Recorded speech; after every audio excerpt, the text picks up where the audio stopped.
chers collègues, d'imprévu, les crises qui se succèdent ne sont plus des inconnus.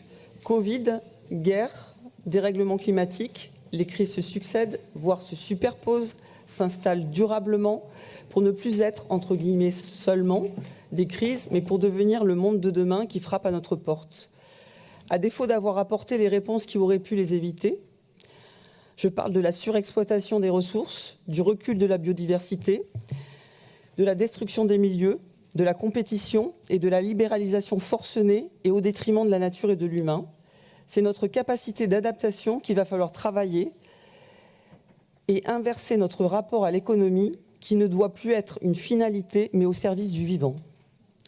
Nous avions eu l'occasion de nous féliciter de la solidité financière de notre région, lui ayant permis d'affronter la tempête sans trop de dommages, tout en soutenant les territoires et ses acteurs.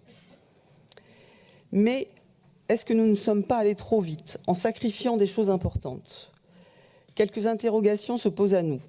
J'allais dire à nouveau, au regard des ambitions que vous affichez. La baisse de la durée en année pour le surendettement n'est-elle pas trop rapide au regard des enjeux et ne risque-t-elle pas de fragiliser notre capacité d'intervention ? Je m'explique. On voit une baisse du fonctionnement sur les politiques d'intervention dans des secteurs qui devraient être la priorité de nos arbitrages, dans le pilier jeunesse notamment, sur l'économie territoriale et politique de retournement ou sur la vie associative et l'égalité, passant de 9,5 millions en 2020 à 5,9 millions en 2021, avec un taux de réalisation très médiocre, 74,35%. C'est aussi vrai sur l'aménagement du territoire et notamment sur les questions environnementales dans les politiques biodiversité, eau, littoral, transition énergétique et adaptation au changement climatique. C'est un signal assez peu adapté à la situation que nous traversons et cela ne va pas s'arranger si le gouvernement met à exécution un certain nombre de choses entendues pendant les campagnes électorales qui viennent de s'achever. Ainsi, Emmanuel Macron puis Bruno Le Maire ont annoncé vouloir que les collectivités contribuent à la réduction des déficits de l'État à hauteur de 10 milliards. Le contrat de Cahors pourrait faire également son grand retour et gréver un peu plus notre capacité à agir. Le resserrement des dépenses risque de brutaliser un peu plus nos territoires.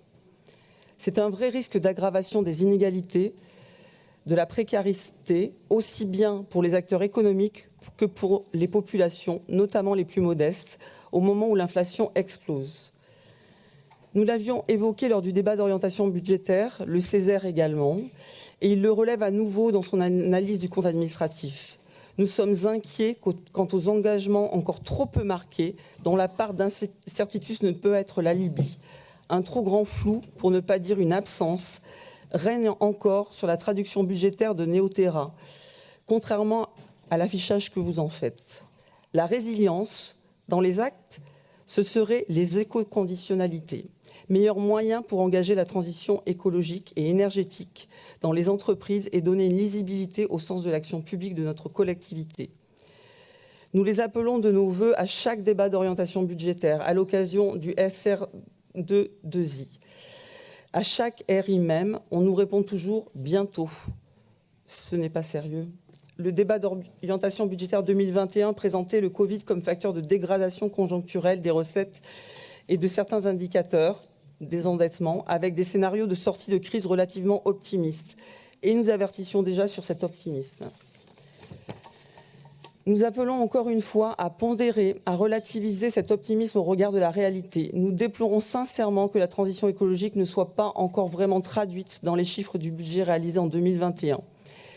Malgré les éléments de langage déclinés, aussi bien dans le rapport d'activité que dans les communiqués presse, pour ces raisons, nous nous abstiendrons. Nous avons conscience que, effectivement, le compte administratif n'est que quelque chose qui a été réalisé, que le compte de gestion. Mais pour afficher notre désaccord politique, nous abstiendrons.